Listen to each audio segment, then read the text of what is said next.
Hello friends, today we will discuss about the biology chapter tissue of class 7th remaining part, that permanent tissue. I told you that the tissue has two types, meristematic and permanent. I had given you the notes and teach you that meristematic tissue on last class, and today we will discuss about the permanent tissue. Permanent tissue, there is no division, cells not to be divided. ये जो हमारी sales होती हैं ये कभी भी हमारी divide नहीं होती, इनमें डिवीजन नहीं होता है, इनमें एबिलिटी नहीं है कि इनमें lacks the ability to divide, इनमें एबिलिटी नहीं होती कि ये डिवाइड हो सके, process of losing the ability. और ये क्या करते हैं, जब ये परमानेंट टिश्यूज होते हैं मेरिस्टेमेटिक में होते हैं क्योंकि वो हमारी लेंथ और ग्रोथ दोनों को हेल्प करते हैं, इसीलिए उनमें एबिलिटी होती है। बट इनमें ऐसा कुछ नहीं होता है, इनकी जो एबिलिटी होती है डिवीज़न की वो ख़त्म हो चुकी होती है क्योंकि वो एक परमानेंट स्ट्रक्चर साइज शेप में आ चुके होते हैं, किसके थ्रू, मेरिस्टेमेटिक टिश्यू के थ्रू।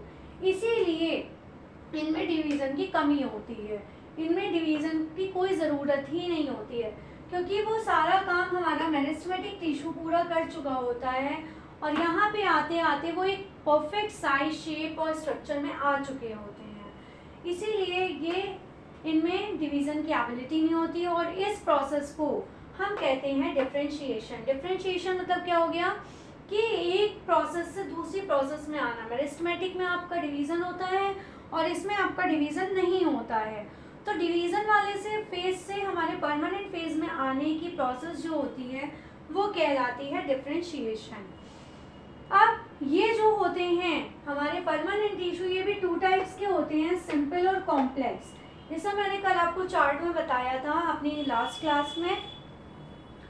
तो ये जो सिंपल और कॉम्प्लेक्स टाइप होते हैं ये भी आगे डिवाइड होते हैं, तो हम सिंपल की बात करते हैं। अब जो ये सिंपल परमानेंट टिश्यूज होते हैं, group of cells that are similar in structure, वो सेल्स का ग्रुप जो जिनका स्ट्रक्चर, ओरिजिन और फंक्शन सब क्या होता है, सेम होता है, जिनमें कोई भी डिफरेंस नहीं होता है।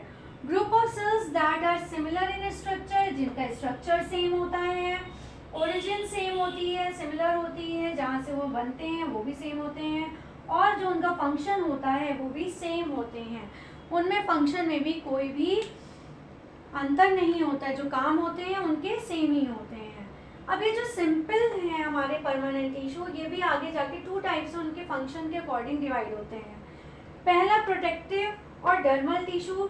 डर्मल आपको मैं बता देती हूँ, जो हमारी स्किन होती है ये सबसे ऊपरी होती है ना, ये हमारे अंदर की लेयर्स को प्रोटेक्ट करती है। इसी तरह हमारे टिश्यूज़ में भी एक टाइप होता है प्रोटेक्टिव और डर्मल, या तो प्रोटेक्टिव भी कह सकते हैं हम इसको, डर्मल भी कह सकते हैं, जो कि हमारे टिश्यूज़ को प्रोटेक्ट करने का काम करती है।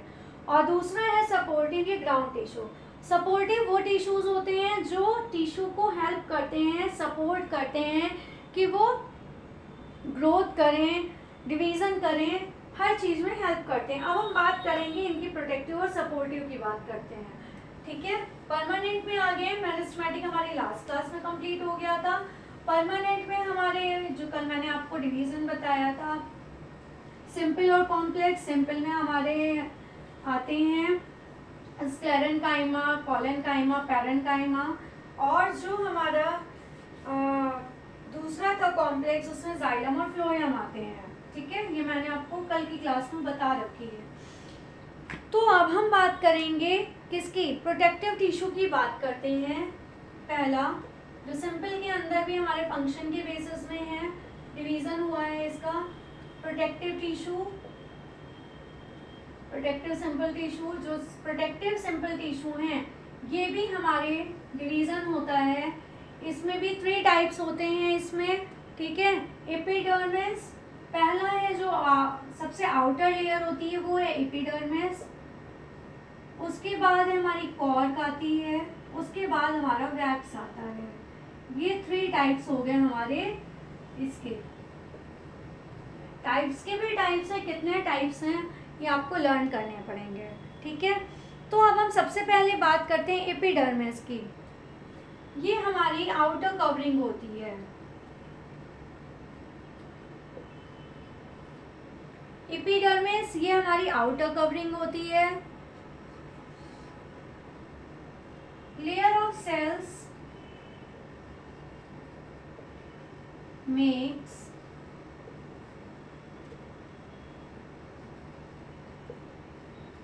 The outer covering. वो सेल्स की लेयर्स जो क्या बनाती है, आउटर कवरिंग बनाती है हमारी प्लांट बॉडी की. ठीक है, of the plant body. Epidermis का काम ही होता है जो कि हमारी सबसे आउटर लेयर होती है हमारी बाहरी, जैसे हमारी बॉडी में स्किन होती है वैसे ही प्लांट की जो सबसे बाहरी लेयर होती है उसको बनाने का काम करती है. इसकी जो आउटर लेयर्स होती हैं वो थिक होती हैं.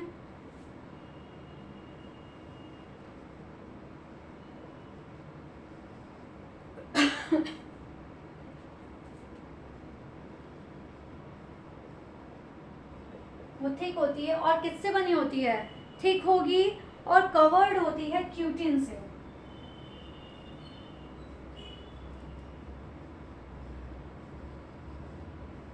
क्यूटिन से कवर्ड होती है. क्यूटिन हमारा एक मटेरियल होता है, मैं बता देती हूँ आपको क्यूटिन का होता है. क्यूटिन की वजह से हमारी जो लॉस ऑफ वाटर होता है प्लांट बॉडी से उसे कम करते हैं. क्यूटिन क्या करता है, क्यूटिन मैंने आपको क्या बताया, cutin reduces the loss of water, water के लॉस को कम करता है from the plant body.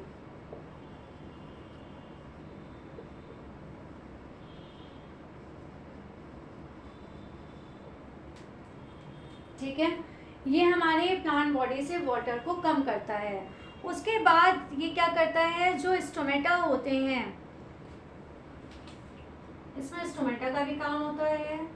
Stomata आपको मैंने बताए थे कि हमारी जो लीव्स होती हैं, जैसे मान लीजिए ये लीव्स हैं, इनमें छोटे छोटे से पोर्स होते हैं. जैसे हमारे इसमें स्किन में होते हैं स्वेट ग्लैंड्स, हमें गर्मियों में पसीना आता है क्योंकि हमारे इसमें भी क्या होते हैं, पोर्स होते हैं जिसकी वजह से पसीना बाहर आता है.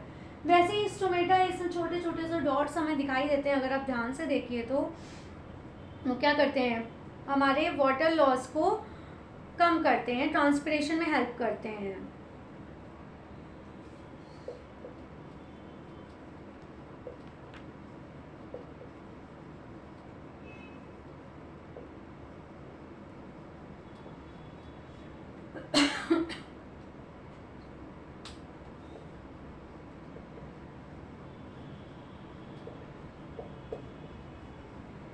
ये एक निश्चित जगह होती हैं जहाँ से ये क्या करते हैं, स्टोमेटा इनको परफोरेट करते हैं. ठीक है, स्टोमेटा पानी को परफोरेट करते हैं, ट्रांसपिरेट करते हैं, लेकिन कुछ निश्चित जगह से with the help of epidermis, epidermis की हेल्प से ही करते हैं. ठीक है,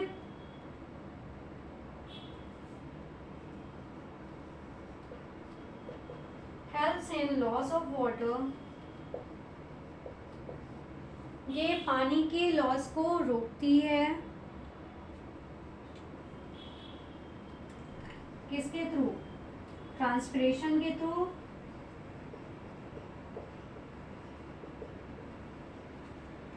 और गैसियस एक्सचेंज के through.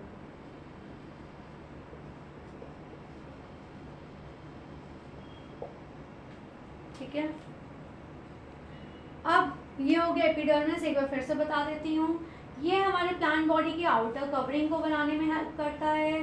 Layer of cells makes the outer covering of the plant body. Outer walls और थिक, इनकी जो आउटर वॉल होती है वो थिक होती है, क्यूटिन से कवर्ड होती है. क्यूटिन क्या करता है, जो क्यूटिन होता है वो हमारे प्लांट बॉडी से वाटर लॉस को रोकता है, कम करता है, जिससे कि पानी की ज़्यादा ट्रांसपिरेशन ना हो, ट्रांसपिरेट ना हो. स्टोमेटा क्या करते हैं, कुछ जगहों के स्टोमेटा, एपिडर्मिस जो होता है वो हेल्प करता है कि स्टोमेटा से ट्रांसपिरेशन और गैसेस एक्सचेंज ना हो. और ये जो एपिडर्मिस है इसकी वजह ये हेल्प करता है कि पानी का लॉस भी कम से कम हो. ठीक है, अब हम नेक्स्ट बात करते हैं इसके कॉर्क की. इसके 3 टाइप्स बताए हैं. पहला हो गया आपका एपिडर्मिस. अब सेकेंड हम बात करते हैं कॉर्क की.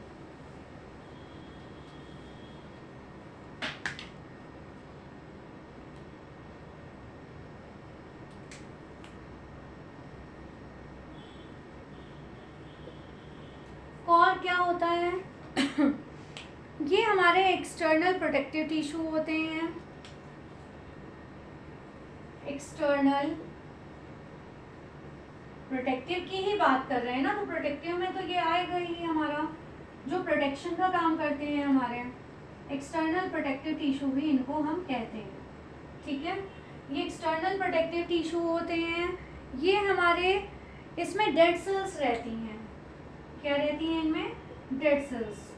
जो हमारी डेड सेल्स होती हैं, जो खराब हो जाती हैं, सेल्स हमारी रप्चर हो जाती हैं, वो इनमें पाई जाती है, किसमें, कॉर्क में पाई जाती है।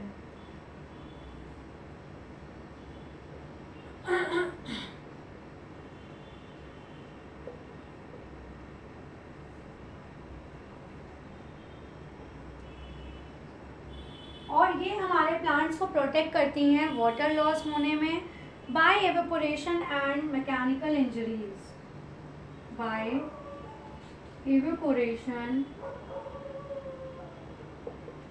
and mechanical injuries। जब ये फूड बनाते हैं या गैसेस एक्सचेंज होता है, और भी काम हमारे प्लांट्स करते हैं, जो भी काम करते हैं, तो जो भी उसमें इंजरीज होती हैं, सेल्स डेड होती हैं, उन सबको प्रोटेक्ट करता है कौन, कॉर्क। और यही क्या करता है, इसमें सारी डेड सेल्स पाई जाती हैं, एक्सटर्नल प्रोटेक्टिव टिश्यू होते हैं। और ये क्या करते हैं, ये पैथोजेंस को आने से रोकते हैं, जो भी हमारे बाहर से डिजीज फैलाने वाले पैथोजेंस आते हैं, बैक्टीरिया वायरस आते हैं, उन सबको रोकने का काम करते हैं। ये prevents the entry of pathogens, pathogens को ये आने से रोकते हैं।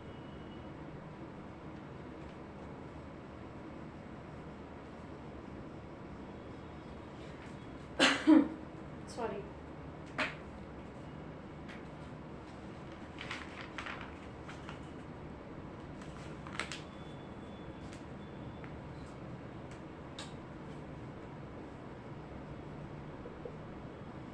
और इनमें लेंटिसल्स होते हैं।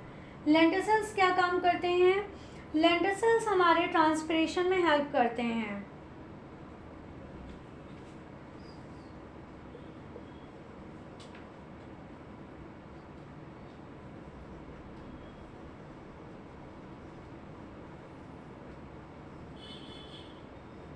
देखिए मैं फिर से बता देती हूँ, ये प्रोटेक्टिव टिश्यू होते हैं, एक्सटर्नल प्रोटेक्टिव टिश्यू भी कहलाते हैं।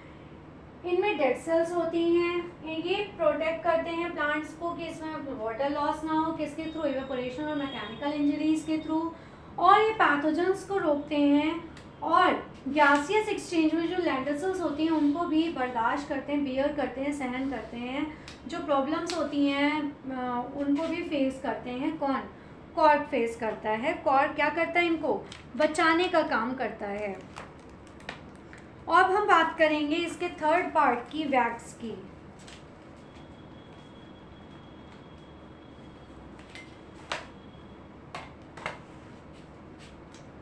इसके हम थर्ड पार्ट की बात करेंगे, थर्ड टाइप की वैक्स। ये सेकंड टाइप था और ये थर्ड टाइप है। वैक्स क्या होती है, कभी भी आपने प्लांट को देखा होगा वो शाइनी होते हैं, तो इनमें वैक्सी कोटिंग होती है।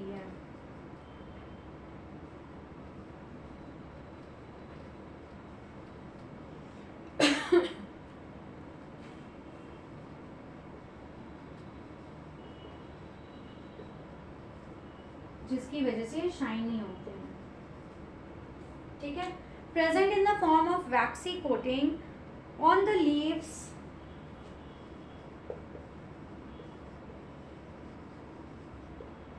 देखा होगा ना आपने, शाइनी होती हैं लीव्स, आप आज भी देख सकते हैं, अभी जाके देखिएगा जितने भी हमारे फ्लोटिंग प्लांट्स होते हैं,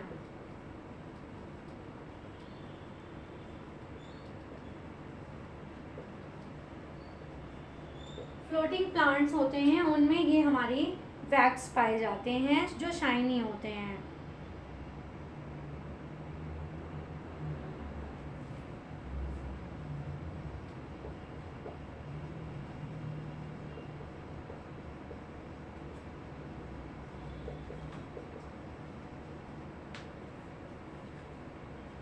जो लीव्स हमारी ख़राब होती हैं इनकी वजह से जल्दी ख़राब नहीं होती है, ठीक है। शाइनी होती है, वैक्सी कोटिंग होती है हमारी लीव्स में, ख़ास तौर से हमारे फ्लोटिंग प्लांट्स में, जिसकी वजह से उसको हम ख़राब होने से बचा सकते हैं। क्योंकि पानी में अगर हम कोई भी चीज़ डालते हैं तो वो देखते हैं कितनी जल्दी हमारी ख़राब हो जाती है, 1 दिन 2 दिन चलेगी, उसके बाद वो ख़राब होने लगेगी। इसी तरह ये जो फ्लोटिंग प्लांट्स होते हैं इनकी जो लीव्स होती हैं लोटस वगैरह की, उनमें वैक्सी कोटिंग होती है, जिसकी वजह से ये उसको ख़राब होने से बचा लेते हैं। So please like, share and subscribe my channel. Thank you so much. On next class, we will read about the difference between sclerenchyma, parenchyma and collenchyma. Thank you, class.